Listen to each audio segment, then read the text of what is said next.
NBC Studios, Burbank, California.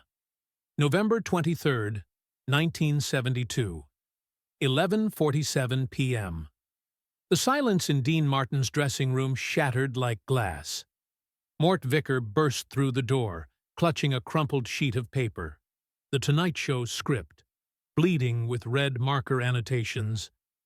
Dean stood at the mirror, straightening his bow tie with hands that had steadied themselves through 3 decades of spotlights and scrutiny. Mort's voice cracked. "Dean, Carson changed the script. He's planning to destroy you. Live in front of 27 million people." 40 minutes earlier, someone from Carson's inner circle had slipped Mort the real rundown. Segment 3 read like an execution order. Dean Martin, emphasize alcohol problem. Use clips from failed performances. Provoke regarding Rat Pack and Sinatra. Dean took the paper without a word. Read it. His face revealed nothing. The same mask he'd worn since 1946, when a kid from Steubenville named Dino Crocetti decided to become someone else entirely. He set the script down, lifted his trademark glass. Apple juice, always apple juice.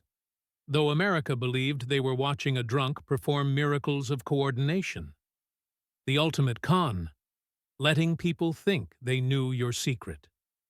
Then Dean spoke, voice quiet as a knife sliding from its sheath. "Mort, sometimes the best revenge is giving a man exactly what he wants." Mort stared, not understanding. Fear crawled up his spine. What did Dean mean? Was he going to let Carson destroy him? Fight back? Walk away? Outside, in Studio 1, 270 audience members settled into their seats, expecting entertainment. Ed McMahon warmed them up with jokes. Johnny Carson sat in his dressing room, believing he controlled every variable, every outcome. None of them knew that in 17 minutes, live television would witness something unprecedented. A legend would walk into an ambush and emerge having rewritten the rules of power itself. Dean Martin drained his glass, looked at his reflection one final time, and smiled. The kind of smile that makes wise men nervous. "Let's go give Johnny his show, Mort." What happened next would haunt Carson for 33 years. Let us know where you're watching from, and we hope you enjoy the story. The phone call came at 11:47 p.m. Pacific Time. Johnny Carson's hand trembled as he replaced the receiver, not from fear, but from something darker. Rage, cold and calculated, the kind that builds slowly over years until it demands satisfaction. But we're getting ahead of ourselves. 3 weeks earlier, November 2nd, 1972. The Sands Casino, Las Vegas. That's where it started, or perhaps where it ended. The line between beginning and conclusion blurs when pride enters the room. Dean Martin owned that stage the way some men own silence. No rehearsals, no preparation, just pure, effortless command. He'd stroll out at 9, cigarette dangling from those famously relaxed fingers, and by his third song, every soul in that room believed they were witnessing something unrehearsable, genius in its natural habitat. That particular Thursday, row 7, table 12. Johnny Carson sat with his wife Joanne, their anniversary dinner interrupted by what was supposed to be entertainment. Dean spotted them during "That's Amore." The recognition flickered across his face. Subtle, practiced, the kind of micro-expression most people miss, but performers catalog instinctively. He adjusted his approach mid-verse, angling toward their table with that trademark half-stumble that audiences mistook for inebriation, but insiders recognized as choreography. "Ladies and gentlemen," Dean paused, glass raised. "Apple juice, always apple juice, though the audience never knew. I see the Tonight Show decided to come watch how the professionals do it." The room erupted. 1,200 people laughing, applauding, delighted by the spontaneous moment that Dean had, in fact, planned the second he'd spotted Carson's reservation in the ledger that afternoon. Table 12 remained silent. Waitress Maria Gonzalez stood 3 feet away, close enough to see Johnny's jaw tighten, the napkin in his lap twisted into a rope of fabric. Joanne touched his hand, a gesture of comfort or warning, perhaps both. He jerked away. The muscles in his neck formed cords of tension that even stage makeup couldn't have hidden. Dean continued his set as if nothing had happened, but something had. In front of Carson's peers, his audience, his world, Dean Martin had just reminded everyone who'd been king before the new regime claimed the throne. The next morning, 9:15 a.m., Mort Vickers' phone rang. Mort managed both men, a delicate balance that had, until this moment, seemed sustainable. Carson's voice came through clean, measured, almost gentle. "Mort, let's finally do that interview. Dean on my show. Thanksgiving week. Special episode." Mort's coffee went cold in his hand. Thanksgiving week meant massive ratings, network attention, career-defining numbers. "Johnny, why now?" "Because it's time, Mort. Time to show people the real Dean Martin." Something in that tone made Mort's stomach drop. Not anger, but worse. Certainty. Purpose. The sound of a man who'd spent 3 weeks architecting revenge and was now ready to build it. "Let me call Dean," Mort managed. "You do that. Tell him I'm offering him prime time, Thanksgiving Eve, my platform. Tell him it's an olive branch." But Mort heard the truth beneath the words. This wasn't invitation. This was challenge, dressed in courtesy's clothing. Dean's response came that same afternoon, delivered with that maddening calm he'd perfected over 3 decades. "Sure, Mort. Tell Johnny I'll come play." "Dean, I don't think you understand." "I understand perfectly. Johnny thinks he controls television now." "Cute." Dean paused, and Mort heard ice clinking in a glass. Performance, always performance. "Tell him I'll be there. Remind him I was doing television when he was still reading weather reports in Omaha." After hanging up, Dean walked to his study and retrieved something from the bottom drawer of his mahogany desk. A photograph, edges worn soft from handling. 1957. Backstage at some forgotten New York venue. Dean in his prime, cigarette smoke curling toward stained ceiling tiles. Beside him, a young man, 20-something, skinny, nervous, stared at Dean with undisguised worship. Johnny Carson, before he became Johnny Carson. Dean remembered that night. The kid had asked for advice, voice cracking with desperation, masked as confidence. "Mr. Martin, how do you work the camera? How do you make them love you?" Dean had stubbed out his cigarette, looked the kid straight in the eye. "Stop trying to make them love you. Just be yourself. The real stuff. That's what connects." Carson had written it down in a little notebook, hands shaking with gratitude.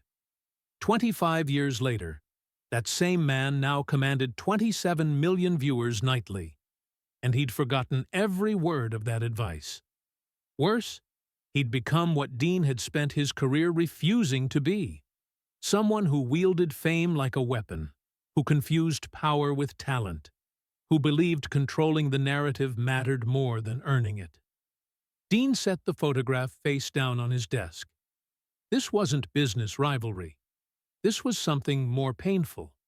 The betrayal of a student who'd surpassed his teacher and then forgotten why he'd started climbing in the first place. Outside Dean's window, November light filtered through Beverly Hills smog. Somewhere across town, Johnny Carson was planning his attack. Neither man understood yet that November 23rd, 1972, would destroy them both.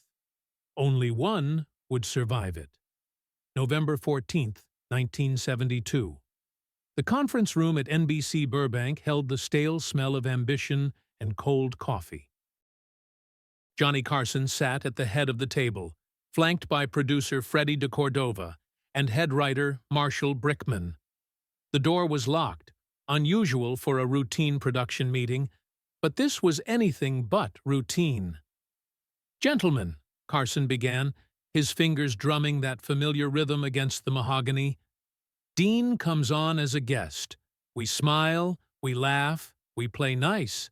Then, during segment 2, we run a compilation." He slid a folder across the table.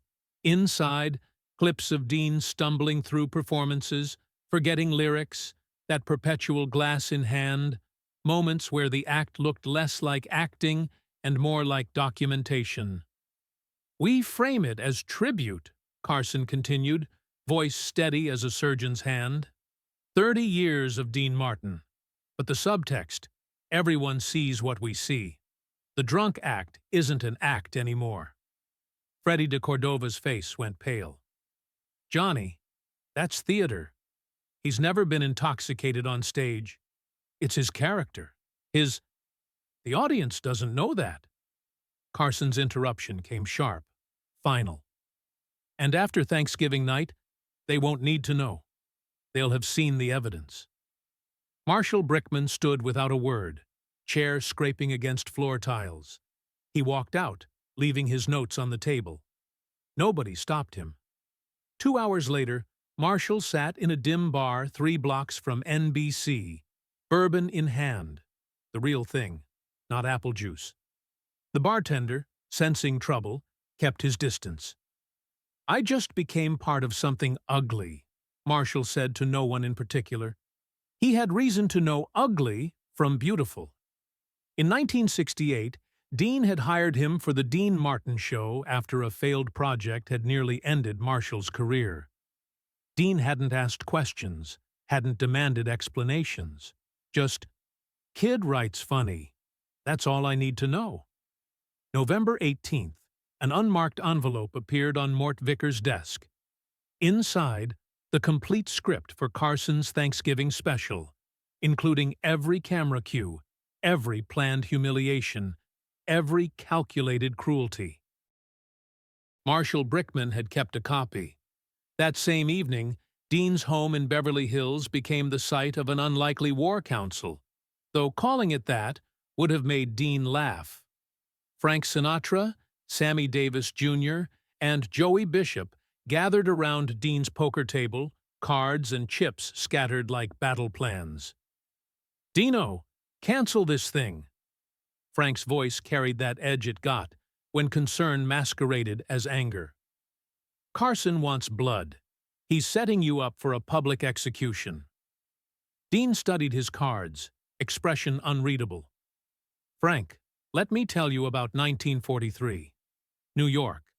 I'm working some third-rate club, still going by Dino Crocetti. Some critic writes a review, calls me a drunken Italian without talent." He laid down 3 kings. "I could have found him in an alley, settled it the old way. Instead, I invited him to the next show. Best seat in the house. Dedicated the whole performance to him." Dean's eyes crinkled with the memory. Man cried laughing. "Next week's review? I was wrong. This is genius." Sammy leaned forward. "So, what's your play?" "Simple.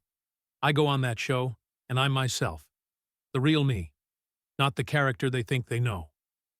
Frank Sinatra, who'd known Dean through divorces, deaths, and decades of Hollywood warfare, saw something in his friend's eyes that made him uneasy. Later that night, he'd tell Barbara Marx, "Dean's either achieved enlightenment, or he's planning something so brilliant it'll rewrite the rulebook." November 22nd, 2 p.m. Dean arrived at NBC, unusually early for a man famous for showing up precisely when needed. Never before. He asked the technical crew for a favor. Show him the studio.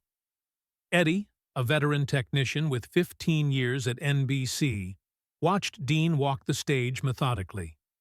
Dean sat in the guest chair, tested the microphone, Asked about commercial break timing, camera angles, sight lines.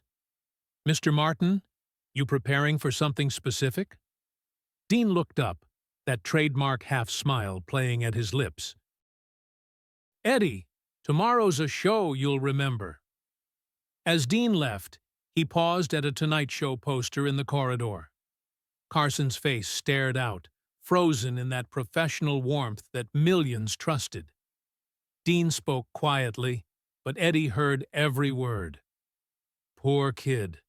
Still doesn't understand that talent can't be manufactured. The technician would replay that moment in his mind for 30 years, trying to decode what Dean had meant. Only later would he realize.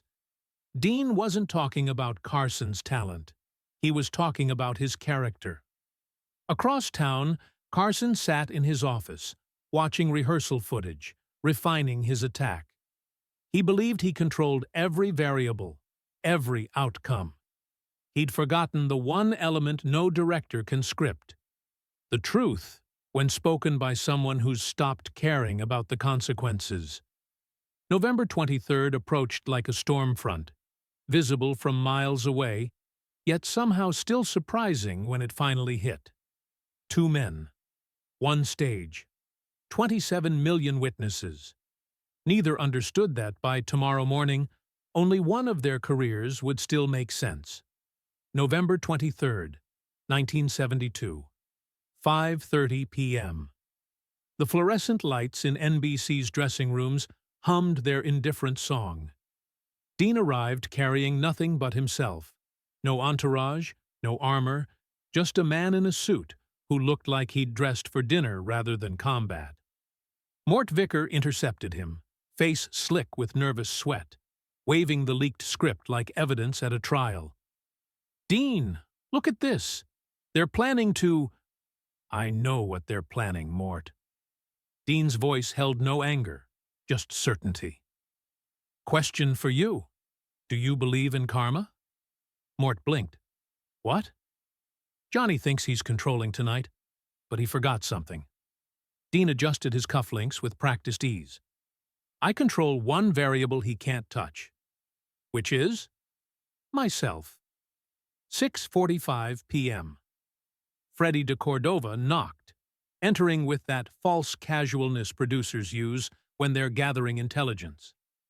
Mr. Martin, just wanted to wish you well before... Freddie. Dean met his eyes directly. I've been preparing for this show my entire life. De Cordova left more unsettled than when he'd entered. He found Carson in the hallway. Johnny, something's wrong. He's too calm, too centered. Carson's jaw tightened. He just doesn't know what's coming. 7:30 p.m. live broadcast. Studio 1 at NBC Burbank held 270 souls, none breathing properly. Ed McMahon's voice boomed through the darkness. And now, for the first time in 6 years on The Tonight Show, Dean Martin! The audience erupted. Dean walked out, arms spread in that gesture of openness that had defined his career. He embraced Carson. The cameras caught it all. 2 titans meeting like old friends, like nothing had ever fractured between them. Except the handshake lasted a beat too long. Carson's grip tightened, testing, pushing. Dean smiled, didn't react, took his seat with the ease of a man who'd sat in 1,000 chairs and knew this one held no power over him. 10 minutes of banter, surface-level warmth, Carson moving pieces across a chessboard only he could see. Dean, tell us about your show. They say you film without rehearsals? Why rehearse what comes naturally, Johnny? 7:42 p.m. Carson gave the signal. The studio monitors flickered to life. A voiceover, professional and damning. Dean Martin, a legend of entertainment. But what happens when the cameras keep rolling? The compilation began. Dean stumbling. Dean forgetting lyrics. Dean with that ever-present glass. Words slurring. The image of a man dissolving into his own mythology. Every clip edited, contextualized, weaponized to look like documentary evidence of decline. 270 people stopped breathing. This was live television. This was character assassination happening in real time, and nobody knew whether to laugh or look away. The camera found Dean's face. He was smiling. Not the practiced smile of a performer maintaining composure, genuine amusement, like watching home movies from a vacation he'd enjoyed. When the compilation ended, Dean applauded. Slow, deliberate claps that echoed through the stunned silence. Carson, thrown off his script for the first time in a decade. Dean, those were your mistakes. 3 seconds of silence. An eternity in live television. Then Dean turned to face him fully. Johnny, those aren't mistakes. That's acting. You understand the difference between character and person, don't you? A pause that cut like wire. No, I suppose you don't. The audience gasped. Quiet, sharp, the sound of witnessing something that couldn't be taken back. Dean continued, voice gentle as a knife through silk. Every moment you just showed. Written, directed, performed. I created Drunk Dean in 1946. It's comedy. Buster Keaton fell. Chaplin stumbled. I play the drunk. It's my instrument. He turned to camera 3, speaking directly to 27 million Americans.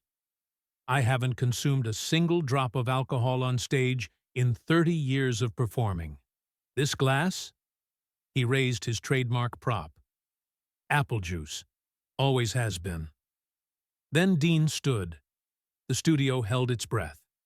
He walked to Carson's desk, picked up Johnny's glass, the real whiskey Carson actually drank during broadcasts, and inhaled deeply.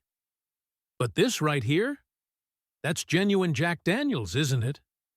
Carson had gone the color of old newspaper. Dean set the glass down carefully. Keep it, Johnny. Seems like you need it more than I do. Back at his chair, Dean didn't sit. He stood at the threshold between staying and leaving, and in that moment, he owned every soul watching. Johnny, you invited me here to humiliate me. Why?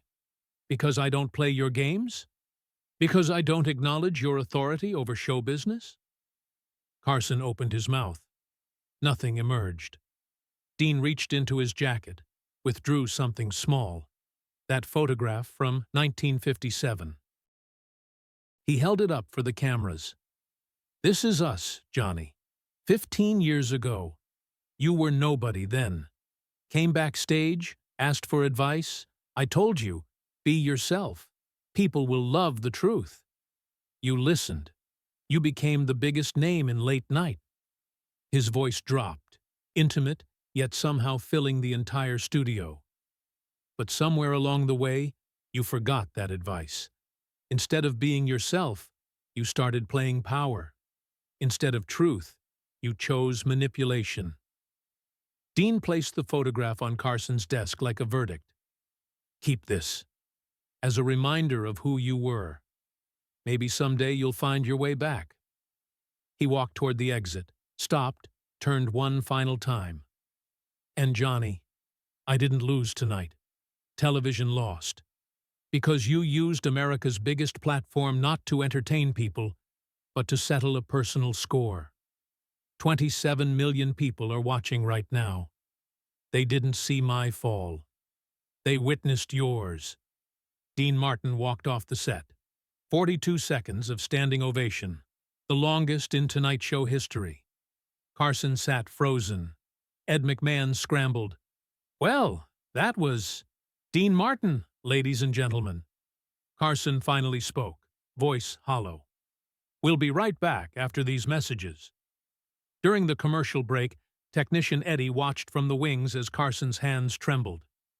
Freddie de Cordova approached. Johnny, did I just end my career? De Cordova's answer would haunt them both. No, Johnny. You just got the biggest lesson of your life. November 23, 12:47 a.m. Dean emerged from NBC into air that tasted like exhaust and jasmine. Los Angeles at midnight, indifferent to the earthquake that had just occurred inside. Mort Vicker waited by the limousine, trembling with adrenaline he couldn't name. "Dean, you—" The sentence died unfinished. Dean slid into the leather interior, silent as fog. Jimmy, his driver of 12 years, checked the rearview mirror. "Mr. M, where to?" "Home, Jimmy. Just home."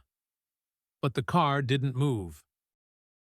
Dean stared through tinted glass at NBC's entrance, where a solitary figure stood illuminated by building lights. Johnny Carson, smoking, rare for him, a tell of disturbance. Their eyes met across 20 yards of pavement and glass. 5 seconds. Carson raised his hand slowly, holding it suspended in the air. Not a wave. Something else.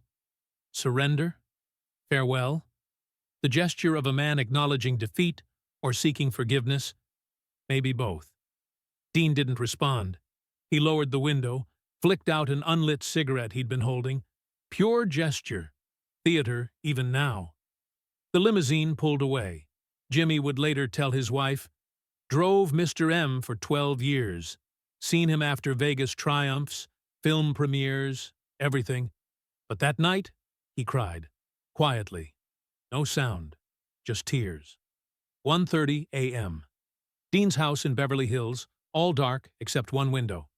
The telephone rang. Again. On the 8th ring, Dean answered. Frank Sinatra's voice crackled through. "Dino, I just watched the recording. Christ, you destroyed him." Silence stretched between them like a gulf. "Frank, I just did the cruelest thing of my life. Worst part? It was necessary." "What are you talking about? He deserved every—" "I publicly broke a man, Frank. In front of millions. Yes, he started it. Yes, he deserved consequences. But that doesn't make me noble." Dean's voice carried weight that success had never given it. "I became what I've always refused to be." Frank didn't understand. Couldn't. Victory was victory in his world. November 24th, 6:15 a.m. Two men, separated by 12 miles of Los Angeles sprawl, sat with their separate agonies. Dean on his terrace, watching dawn paint the hills copper and gold. The photograph, he'd made a copy, lay beside cold coffee. Young Johnny Carson stared up from 1957, eyes full of worship and hope. Carson in his Bel Air study, rewinding the broadcast. Again. Pausing on the moment, Dean said, "Somewhere along the way, you forgot that advice." The phone shattered Carson's loop. Henry Bushkin, his attorney, voice tight with controlled panic. "Johnny, NBC's received 2,847 calls in 6 hours. 89% negative. People demanding you apologize." Carson's response came cold. "How many positive?" 11%, Johnny, but that's not. So 308 people on my side. Better than 0. But his hand shook, replacing the receiver. He noticed. Hated that he noticed. 7:30 a.m., Dean's phone. Unknown number. He answered reflexively. "Mr. Martin? This is Angela Carson, Johnny's mother." Time stopped. Dean's breath caught. "I just watched the show. Recording my son sent me." Her voice carried Midwestern plainness, unadorned truth. "Mr. Martin, thank you." "For what?" Barely a whisper. "For telling him the truth. I've tried for 10 years. He wouldn't listen. Maybe now he will." Angela continued. "He wasn't always like this. Back in Corning, when he was just a boy, he was kind. Fame changed him." Dean held the phone, unable to form words. "You don't have to respond. Just know. You did right. Sometimes the greatest love is brutal honesty." She hung up. Dean sat with dead receiver for 3 minutes, then spoke to emptiness. God, what have I done? November 24th, 9 a.m. to 6 p.m. The media storm hit like flash flood. 9 o'clock. Hollywood Reporter Emergency Edition. Martin humiliates Carson in shocking confrontation. 10:30. Variety. The king is dead. Long live the king? 11:45. Army Archerd, Hollywood's most powerful columnist, published something unexpected. Not about Dean or Johnny, but about the machinery beneath. Real question isn't who won last night. Question is why two of America's greatest talents are at war instead of creating. He'd gotten NBC sources to confirm Carson had planned Dean's destruction for weeks. This wasn't spontaneous error. This was premeditated character assassination. 2:20 p.m.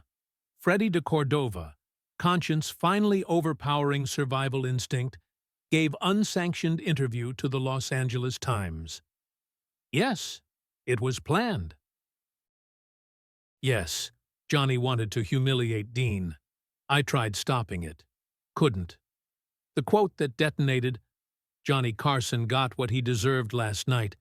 Dean Martin behaved like a true professional and a man of dignity. Carson would eventually fire de Cordova, but not for 10 years. Immediate termination would look like revenge for truth-telling. 4 p.m. Chasen's restaurant. Sammy Davis Jr. called a press conference nobody anticipated. He took the microphone, one eye missing behind dark glasses, voice steady. I've known Dean Martin 25 years. Want to say something to all you media calling him cruel or vindictive? He paused, gathering emotion into weapon. 1954. I lost my eye in a car crash. Career was supposed to end. Hollywood turned away. Know who came to the hospital? 3 in the morning? Dean Martin. Brought a check for $50,000. Said, Sammy, when you're out, you'll have work. I personally guarantee it. Sammy's voice cracked. He kept that promise.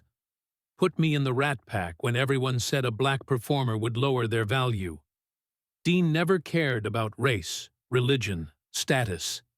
He cared about talent and humanity. He finished. What Johnny Carson did yesterday was attempted murder, of reputation. What Dean did was self-defense.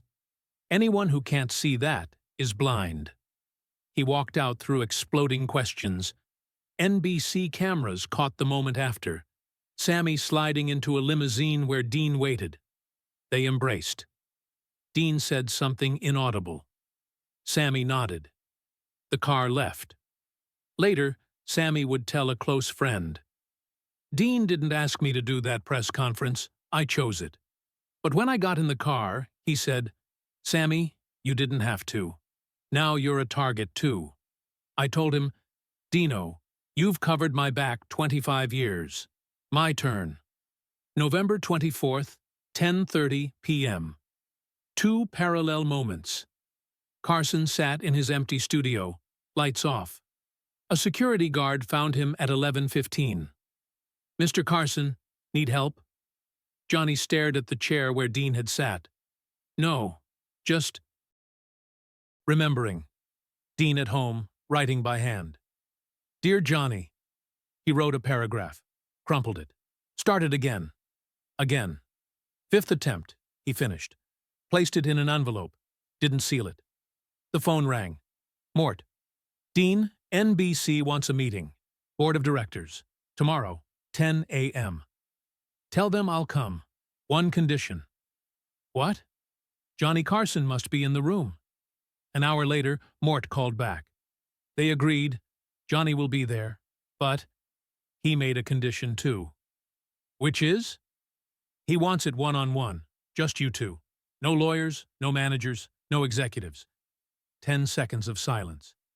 Where? Stage 1, NBC Burbank. Same studio as the show. 10 a.m. Dean hung up, looked at his unsealed letter, tore it into pieces. Tomorrow they'd finish what last night started, or discover it had only been the beginning. November 25th, 1972. 9:45 a.m. The NBC Burbank parking lot stretched empty under morning fog. Unusual for California, but November brought strange weather. Two vehicles arrived from opposite directions. Dean at 9:47, Carson at 9:52. They emerged simultaneously, spotting each other across 50 yards of asphalt and mist. They walked toward the entrance on parallel trajectories, neither closing the distance. Like boxers approaching the ring from separate corners, acknowledging the opponent without conceding ground. At the door, they stopped. Carson reached first, held it open. Old gesture of respect. Muscle memory from Nebraska upbringing. Dean nodded, entered. Neither had spoken. Stage 1 stood hollow, lights dimmed to half power. The Tonight Show set remained intact. Carson's desk, the guest chair, the couch where America's celebrities had laughed and confessed for a decade. But now, emptied of audience and cameras, it looked like what it was: painted wood and fabric, props for a performance. Dean paused beside the guest chair. Carson beside his own.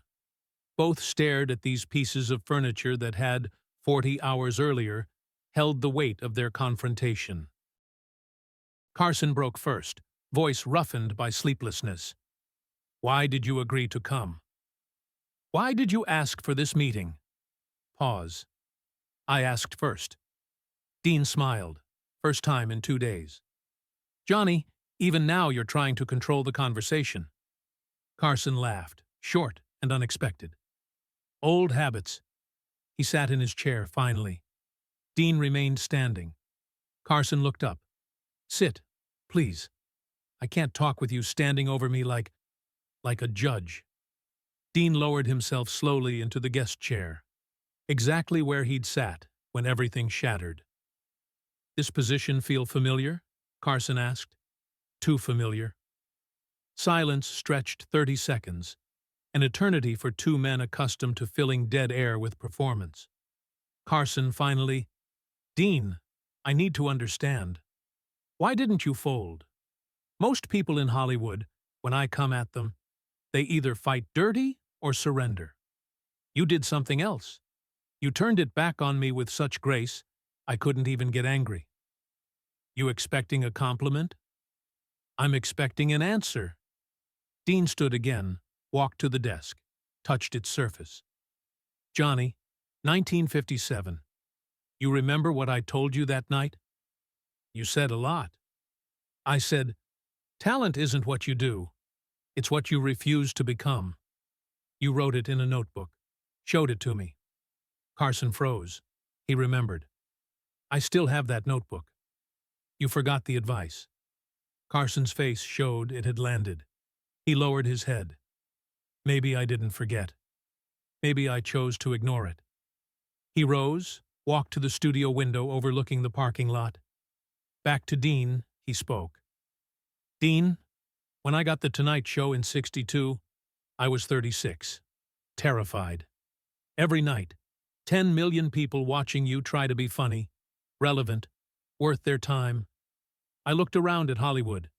At you, Frank, Bob Hope. You were kings. You had the luxury of being yourselves." He turned. "I didn't have that luxury. I had ratings, advertisers, network suits breathing down my neck. Somewhere I decided control meant safety. If I controlled everything, guests, topics, narrative, I couldn't lose." Dean spoke quietly. "How'd that work out?" Carson laughed bitterly. 2 days ago I was king of late night. Now half of America thinks I'm a bully." Dean stepped closer. "Johnny, half of America will always think something negative about you. That's the price of fame. Question isn't what they think. Question is what you think." "What should I think?" "That you're a kid from Corning, Nebraska, who became America's biggest talk show host, but somewhere forgot why you started. Carson returned to his chair, covered his face with both hands. His shoulders shook. Tears came. Dean Martin, who'd never shown weakness publicly, stood watching a king cry. After a minute, Carson wiped his face. My mother called yesterday. Said she was more proud of you than me. My own mother, Dean. Dean sat in the guest chair. Angela's a good woman. She told the truth.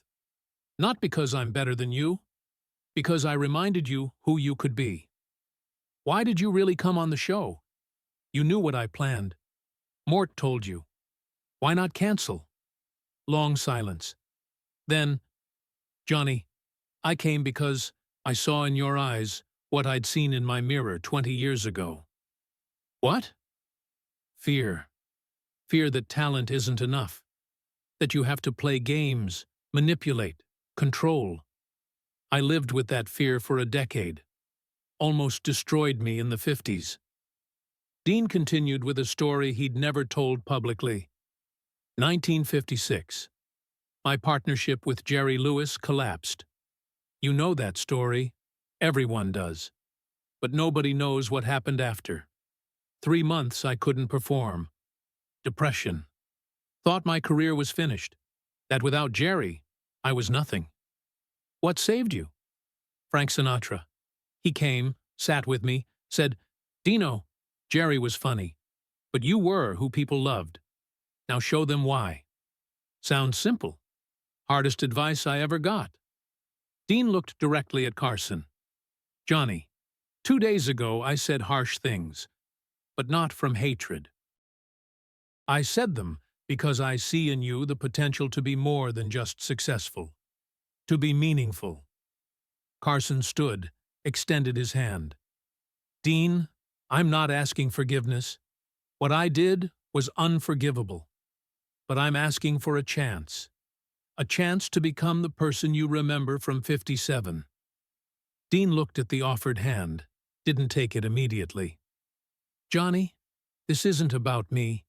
It's about 27 million people watching every night. What are you giving them? Entertainment.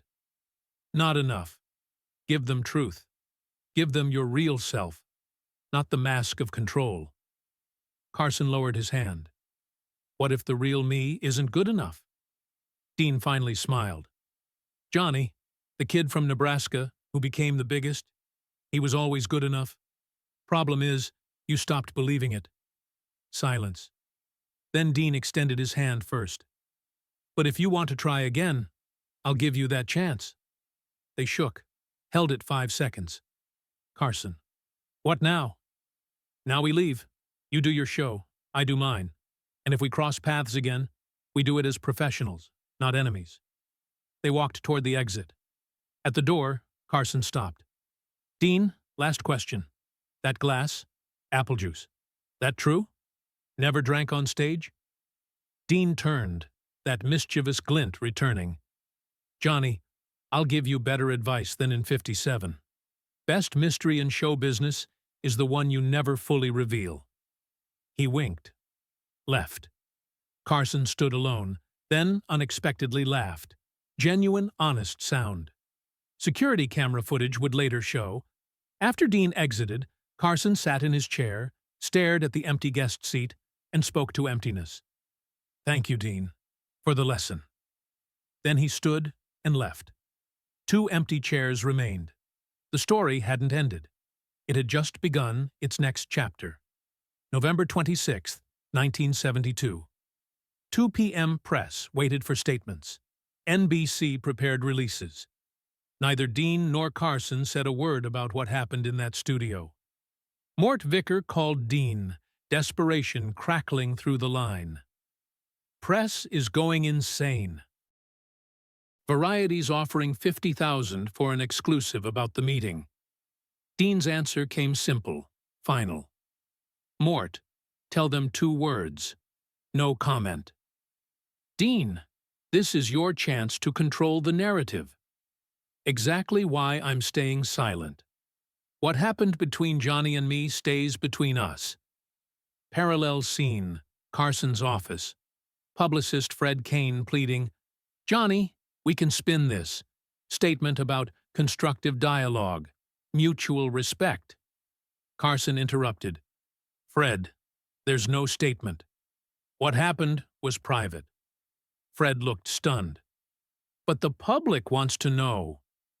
"The public will get their answer through my show, not through press releases." First sign of change, Carson refusing to manipulate the narrative. November 30th, 1972. Tonight Show, live broadcast. First episode post-incident. Audiences and media waited. Would Carson mention Dean? Carson's monologue ran as usual. Jokes, timing, professional warmth.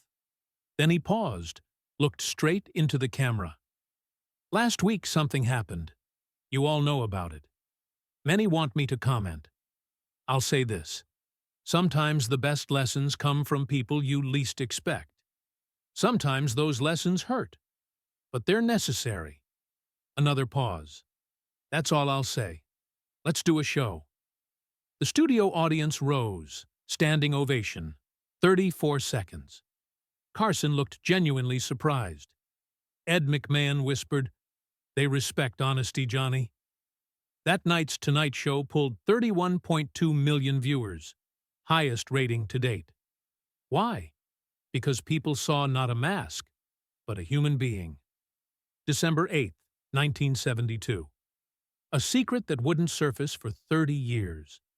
Dean called NBC, asked for Marshall Brickman, the writer who'd leaked Carson's plan. "Marshall, this is Dean Martin." "Mr. Martin, I didn't expect—" "You saved me from ambush. Leaked the script. Why?" Long pause. "Because you gave me work when nobody else would. 1968. I was nothing." "Marshall, you'll be fired. When Johnny finds out, and he will, you'll lose your job at Tonight Show." "I know." "I'm prepared. What if I told you I don't want you losing your job?" Marshall didn't understand. Dean explained, "I'm not calling to thank you. I'm calling to say, don't confess. Ever. What you did stays between us. Johnny won't hear it from me. And if anyone asks, you know nothing. Why protect me? Because you did the right thing in a wrong situation. I won't let your career suffer for my war." But there was more. That same day, later. Dean called Carson directly. Personal number.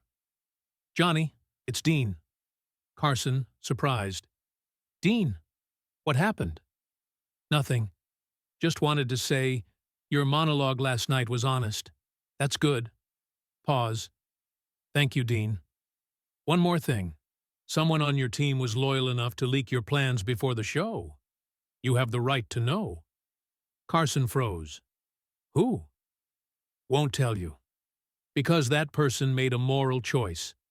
I won't punish someone for having a conscience. But no, not everyone on your team supported your plan."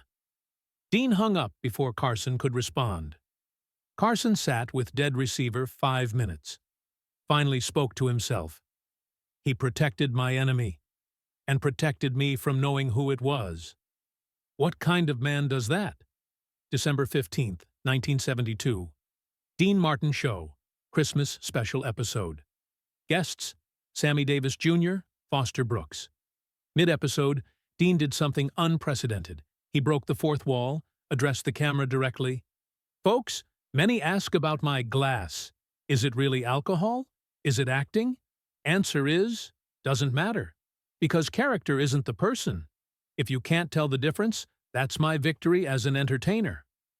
Then, unexpectedly, "But if any of you struggle with real addiction, alcohol, gambling, anything, know this. Asking for help isn't weakness. It's strength." Camera caught Sammy Davis Jr. quietly applauding. This wasn't scripted. NBC executives cut that segment from broadcast. Too serious for a variety show. But someone on the crew saved the footage. It would surface on YouTube in 2006, going viral with 4.7 million views. January 1973. Carson's therapist, Dr. Milton Klein, would later publish memoirs, after Carson's death, 2005, revealing these sessions. Carson in therapy. I can't get Dean out of my head. He defeated me, then gave me dignity, then protected my employee from me. Who does that? Dr. Klein. Someone who doesn't play power games. But this is Hollywood. Everyone plays. Maybe not everyone. Maybe Dean lives by different philosophy. Carson admitted, I envy him. Not his fame, not his money.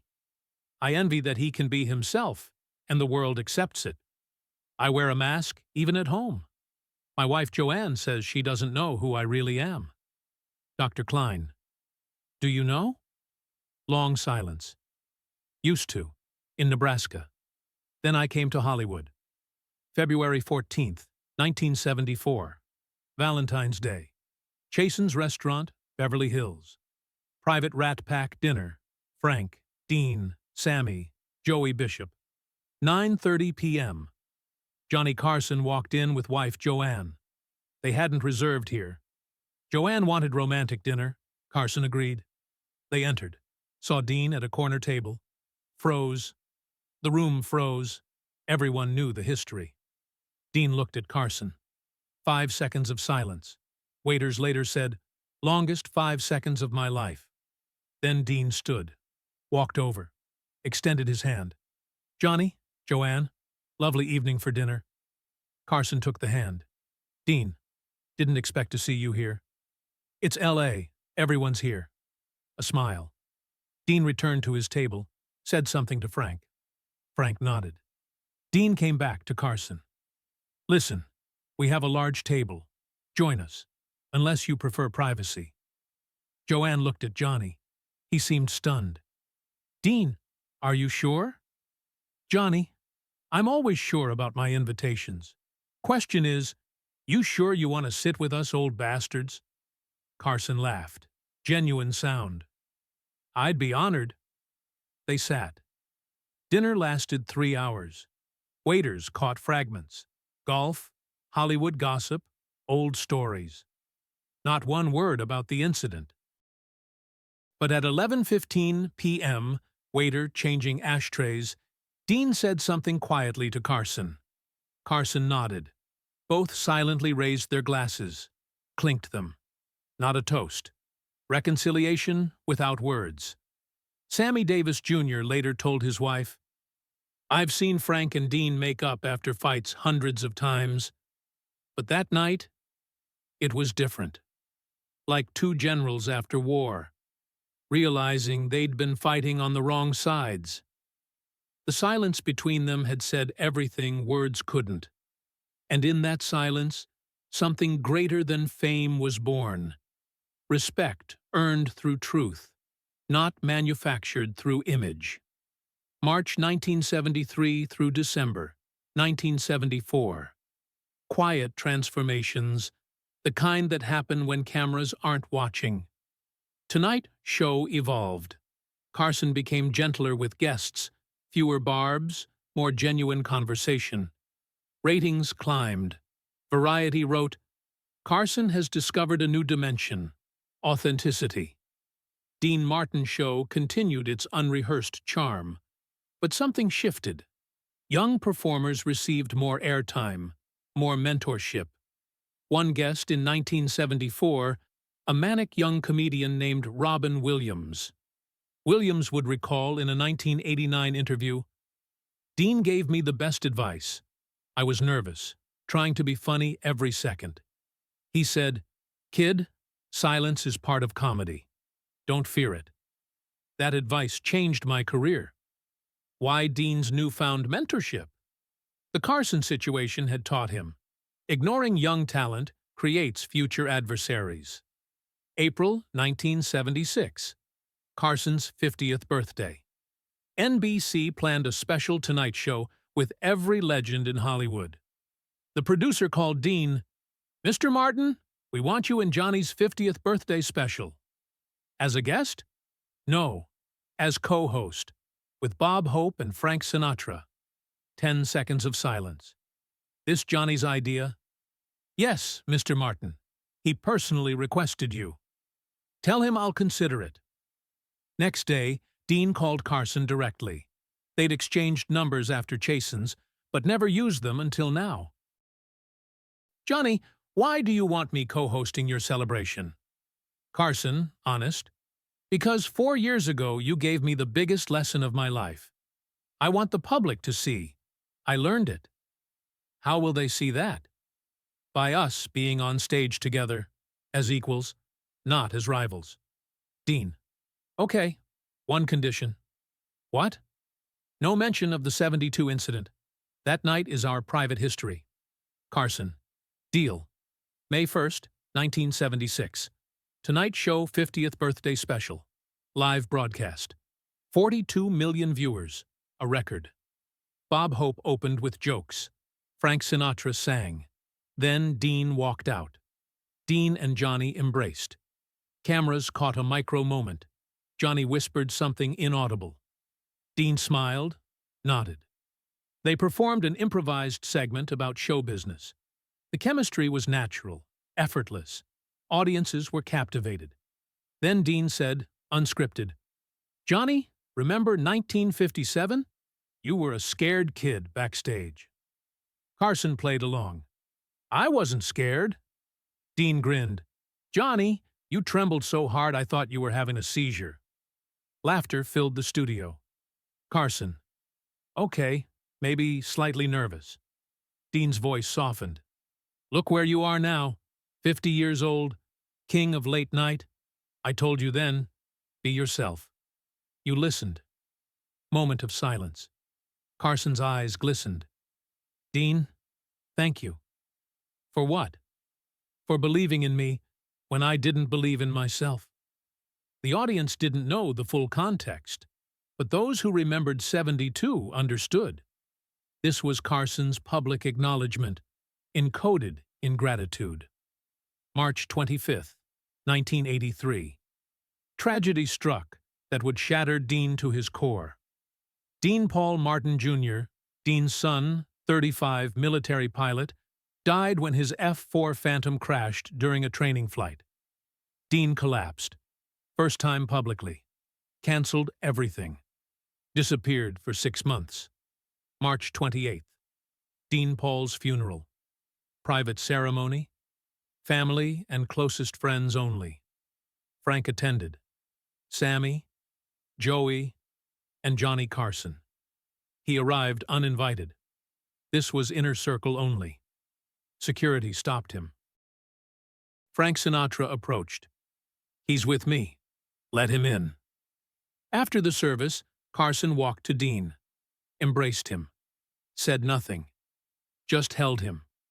Witnesses, including Jerry Lewis, appearing for the first time in 27 years, said Dean wept on Carson's shoulder for 3 minutes. Carson simply held him, didn't let go. When Dean pulled back, Johnny, thank you for coming. Carson, Dean, 11 years ago you saved my career. Today I can't save your pain, but I can be here. Dean nodded. It was enough. That evening after the funeral, Dean's home in Beverly Hills. Frank and Sammy stayed with him. At 11 p.m., doorbell rang. Carson, holding a bottle of 40-year-old whiskey. He entered, sat, poured 3 glasses. Frank, Sammy, himself. For Dean, apple juice, honoring the old habit. They sat in silence. Then Carson began telling a story. 1963. His son Christopher, 8 years old, nearly died in an accident. Carson thought he wouldn't survive if his son died. Dean, I can't imagine what you're going through, but I know darkness, and I'll say this, it's not eternal, even when it feels that way. They stayed until 4 a.m. Sometimes the greatest support is simply presence without words. June 9th, 1988. Frank Sinatra's ultimate event tour, final Los Angeles concert. Frank convinced Dean to join for one song. Dean rarely performed after his son's death. Dean walked onto the Shrine Auditorium stage. 6,300 people. 2-minute standing ovation. In the VIP box sat Johnny Carson. He came to support. When Dean sang, "Everybody Loves Somebody," cameras accidentally caught Carson wiping tears. Backstage afterward, they met by chance near the dressing rooms. Carson: "Dean, your voice, it's even richer than before." Dean: "Johnny, pain deepens the voice. I'd give everything not to know that." Pause. Carson: "Dean, I'm retiring. Next year. Want to end the Tonight Show with dignity. And I want you as my final guest. May 22nd, 1992. Last episode. Dean looked at Carson a long time. "Johnny, I can't. I'm 71. Health isn't what it was, and I'm not sure I want to return where it all began." Carson understood. "To the studio where we fought? To the studio where I became someone I'm not proud of, even if I was right." Carson quietly: "Dean, you gave me life's biggest lesson. Let me return the favor. Come, not as a guest. Come as a friend. Let us end this story properly." Dean stayed silent. Then, "Let me think about it." May 22nd, 1992. Final Tonight Show episode. Last guest, Bette Midler singing "One for My Baby." Dean wasn't there. He didn't come. Why? May 20th, 1992. 2 days before the finale. Dean called Carson. "Johnny, I'm not coming to the final show." Carson, disappointed but understanding. "Okay, Dean, I understand." "No, you don't. I'm not coming because our story already ended. It ended in 1972 when we shook hands in that empty studio. Everything after, that's just life. Friendship doesn't need cameras." Pause. Carson smiled. Dean heard it in his voice. "Dean Martin, you're still teaching me lessons. Johnny, you became who you were meant to be. You don't need me on stage to validate that. The audience already knows." "Dean, what should I say if they ask about you?" "Say the truth. Say Dean Martin taught you to be yourself. And you listened." May 22nd, final episode. In his closing speech, Carson said, "Many people helped me become who I am. Some are here tonight. Some have passed. And one simply knew it was better to remain a friend than a guest. Dean, if you're watching, thank you." Camera didn't show Dean's reaction. Because there wasn't one. Dean wasn't watching. He knew Carson had truly learned the lesson. Sometimes the strongest statement is absence. December 25th, 1995. Dean Martin died, age 78. Respiratory failure following pneumonia complications. Peacefully, at home, surrounded by family. Among the first to call the family, Johnny Carson, 3 years retired. He didn't attend the funeral, family's request for privacy. Instead, January 5th, 1996. Hollywood Reporter published an obituary. Author, Johnny Carson. He'd never written public pieces. This was the only exception. Excerpt. "Dean Martin taught me the most important lesson of my career, and I never thanked him publicly. So I'll do it now. In 1972, I tried destroying him on national television. I failed. Not because he fought harder, but because he showed me something I'd forgotten. Dignity is stronger than power. He could have ruined me that night. Instead, he gave me a mirror. In that mirror, I saw someone I didn't like. Someone who'd traded authenticity for control. He didn't just defeat me. He saved me. Every year since 1972, on November 23rd, I called Dean. Never mentioned the incident, just talked. About golf, about family, about nothing important. Last year, he said something I'll never forget. "Johnny, we all make mistakes. The measure of a man isn't avoiding them. It's what he does after. Dean Martin wasn't a saint. He was a man. But he understood something most forget. Power is temporary, but character is permanent. I will miss my friend more than he knew. Thank you, Dean, for everything. Johnny Carson died. Among his personal effects, an envelope marked, "To be opened after my death." Inside, that same 1957 photograph. Dean and young Johnny. On back, Carson's handwriting. Dean gave this to me in 1972. I kept it on my desk every day for 33 years. A reminder that the scared kid from Nebraska needed a legend to show him the way. I hope I made him proud. I hope I became the man he saw in me. And another note, separate. November 23rd, 1972. The night I died and was reborn. Thank you, Dino. This story isn't about two stars in conflict. It's about how one moment of brutal honesty can transform a life. How defeat can become the greatest victory. How enmity can transform into profound friendship. Dean Martin didn't destroy Johnny Carson. He saved him. And in that, true greatness.